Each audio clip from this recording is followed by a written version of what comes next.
Hello everybody, I'm sorry that my last video ended rather abruptly. The reason for that was because I was going to continue the video and show you my niche perfume samples. Because I do wear these like regular fragrances, I use them very sparingly because they're decants or samples and they're very expensive. But I realised my other video was going on for way too long, so I decided to make a separate video for my niche perfume decants and samples. So I keep them all in just a little black satin organza bag, and I'll show you them now. Okay, so I'll start off with Bond Number 9 Chinatown. Actually, I won't. I'll show you this Chinatown. I have done a full review of this, so you can watch that if you want to know more about Chinatown. This is the 6ml sample, and I've also got I had 2 lots of these tiny samples and I finished them now, so I use this one. This is very oriental fragrance. It's absolutely beautiful. There's so many different notes in this that I can't remember off the top of my head, so you can watch the video for that if you want to know more about this. But mainly it just reminds me of exotic market stalls, flavoured tea, jars of fruits, spices, incense. There's just so many elements of this. It also reminds me of circuses and festivals. I like to layer this one with another one I'll show you in a second called Zing. But yeah, this is my probably, apart from Prada Candy, this is my second favourite fragrance. And I'm going to keep on buying this till the cows come home because I just love it so much. It probably would be better if I invested in a full-size bottle, but it's just so expensive I can't really afford it right now, so I keep buying samples. But this is 6ml, so this should last me a little while. Okay, this one is Bond Number 9 Harrods Rose, and I never used to be a fan of rose fragrances, but over the last kind of half year or so I've been getting more into them. I showed you Kate Moss Kate earlier in my last video, which was one of my favourite rose fragrances. Naughty Alice and Cheeky Alice are both very heavy rose fragrances. I love Dolce & Gabbana's The One Rose, or Rose the One. So I bought this because I wanted to try out some more rose fragrances really, and this is a very kind of soapy vintage rose kind of smell. It's not too rich like Kate Moss Kate. It's not a dark kind of sweet rose. It's just very powdery, soapy rose. It's very beautiful, quite long lasting, quite it's got quite good projection power as well. Okay, this one is Bond Number 9 Central Park West, which is a white floral. I've got a few white florals. I haven't shown you any today, but I have got Kim Kardashian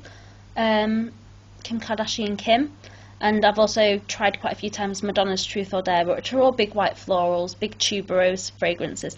This kind of is similar to those fragrances, except it's a little bit sweeter, it's a little bit more complex. The floral notes in this kind of balance out, the sweeter kind of floral elements balance out those big heavy white florals.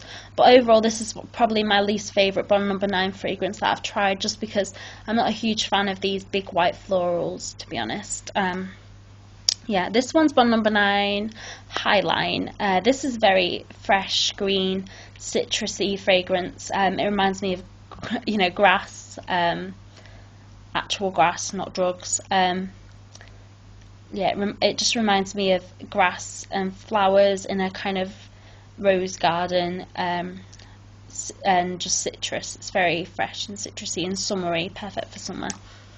Okay, any more bonds? Okay, this is Bond Number 9. This is a decant. This is Andy Warhol Silver Factory, which is a incensey fragrance.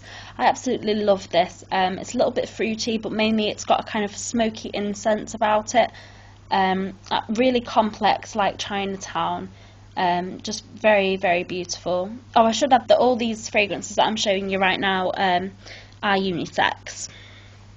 I mean, they're marketed as unisex because, of course, I always say anyone of any age can wear any fragrance if they like it, but these are marketed as unisex fragrances. Okay, this is Bond Number 9, Andy Warhol Union Square, which is one of my, this one and Central Park West are my least favourite ones. This is a very heavy floral fragrance. It's got a lot of lily of the valley in it, so it's very powdery, quite headache inducing. But you know it's pleasant if you're into floral fragrances, but for me this one I don't wear too often just because it's very heavy and I'm not a fan of lily of the valley. This one is a decant of New Harlem. I think that's how you say it, New Harlem by Bond Number 9 again. This is probably the most masculine of the fragrances by Bond that I've tried. This one is a coffee fragrance. It reminds me of pancakes and it's very maple syrupy, and it's got a very kind of woodsy, heavy, spicy opening. Sorry, I keep hiccuping. But it dries down to a kind of sweet mapley, maple syrup kind of dry down. It's very heavy, it lasts all day, but it's very pleasant. The opening is kind of the bit that puts me off, but after that's dried down then you're just left with that kind of maple syrup element. This is not Zing, sorry, Tea for Two by L'artisan Parfumé. I hope I'm saying that right. This is a another niche fragrance by a design house, and this does smell like tea, kind of Earl Grey kind of tea, and it's very cinnamony, it's very smoky. I really enjoy wearing this. It's very pleasant. I'd love to purchase a full bottle of this, but I don't have 80 quid spare at the minute. Yeah, just a cinnamony, smoky, jasmine tea kind of fragrance. Okay, this one is the one that I layer with Chinatown. This is Zing by L'artisan Parfumé again. This one is a fragrance that is inspired by the circus and all things to do with the circus. From the leather of saddles to popcorn to the animal dung in the fields to the sweat of the audience, and this fragrance is very unusual. It's not one I like to wear out unless it's layered with Chinatown, but when I'm by myself I do enjoy wearing this just because it's so weird. It kind of opens with a hay kind of smell, and then you get kind of a sweaty leather kind of smell and a little bit of animal smell. It kind of reminds me of a zoo, but layered with Chinatown it just turns into such an exotic circus fragrance. I think this one and Chinatown are both great circus fragrances because they've got those kind of exotic spices and incense kind of vibe to them. So together these two just make the ultimate Victorian freak show fragrance, really.